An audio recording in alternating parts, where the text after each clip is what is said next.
ইসলামী দৃষ্টিকোণ থেকে আজানকে বলা হয় পৃথিবীর শ্রেষ্ঠ ধ্বনি। দিনে 5 ওয়াক্ত নামাজ আদায়ের জন্য এই আজানের মাধ্যমেই মুসলমানদের আহ্বান করা হয়। কিন্তু শুরুতেই আজান দেওয়ার এমন পদ্ধতি ছিল না। ইসলামী ইতিহাস অনুযায়ী সর্বপ্রথম আজান দেওয়া হয় মদিনার মুনাওয়ারা শহরে।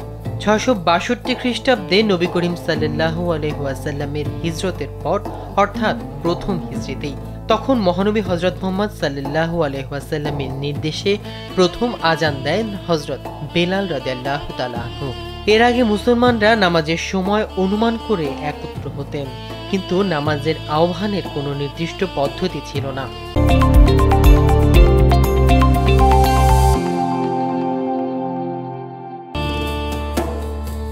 সুনানে তিরমিজির 190 নম্বর হাদিসে বর্ণিত আছে, একদিন সাহাবীরা পরামর্শ করছিলেন নামাজের ঘোষণা কিভাবে দেয়া যায়। কেউ প্রস্তাব দিলেন ঘণ্টা বাজানোর, কেউ বললেন ইহুদিদের মতো ভেপু বাজানোর কথা।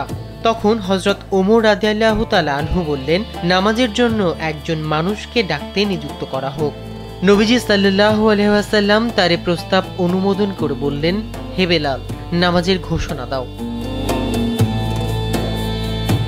আব্দুল্লাহ ইবনে যায়েদ রাদিয়াল্লাহু তাআলা আনহু বলেন, রাসূলুল্লাহ সাল্লাল্লাহু আলাইহি ওয়াসাল্লাম নামাজে একত্রিত হওয়ার জন্য ঘণ্টা বাজানোর নির্দেশ দিলেন। সেদিন আমি স্বপ্নে দেখলাম একজন লোক একটি ঘণ্টা নিয়ে যাচ্ছে। আমি তাকে জিজ্ঞেস করলাম, হে আল্লাহর বান্দা, তুমি কি এই ঘণ্টাটা বিক্রি করবে? সে বলল, তুমি এই ঘণ্টা দিয়ে কি করবে? আমি বললাম, আমরা এই ঘণ্টা বাজিয়ে মানুষকে নামাজের জামাতে ডাকবো। ওই ব্যক্তি বলল, আমি কি তোমাকে এর চেয়ে উত্তম পন্থা বলে দেব না? আমি বললাম, হ্যাঁ অবশ্যই। তখন সে আমাকে আজানের সবগুলো বাক্য শোনালো, সেই সঙ্গে ইকামতের সবগুলো বাক্য শোনালো। ভোরে উঠে আমি নবীজি সাল্লাল্লাহু আলাইহি ওয়াসাল্লামের কাছে বর্ণনা করলাম স্বপ্নে যা দেখেছি। তিনি বললেন, ইনশাআল্লাহ এই স্বপ্ন সত্য। এখন তুমি স্বপ্নে যা দেখেছো বেলালের সঙ্গে দাঁড়িয়ে তাকে বলতে থাকো, আর সে আজান দিতে থাকুক, কারণ তার কণ্ঠস্বর তোমার চেয়ে জোরালো। আবু দাউদে বর্ণিত আছে, ওমর রাদিয়াল্লাহু তাআলা আনহু নিজের বাড়ি থেকে আজানের শব্দ শুনে তাড়াতাড়ি নিজের চাদর টানতে টানতে বেরিয়ে এলেন এবং নবীজি সাল্লাল্লাহু আলাইহি ওয়াসাল্লামের দরবারে উপস্থিত হয়ে তিনি বললেন, হে আল্লাহর রাসূল, সেই সত্তার শপথ যিনি আপনাকে সত্যসহ পাঠিয়েছেন, আমিও একই স্বপ্ন দেখেছি।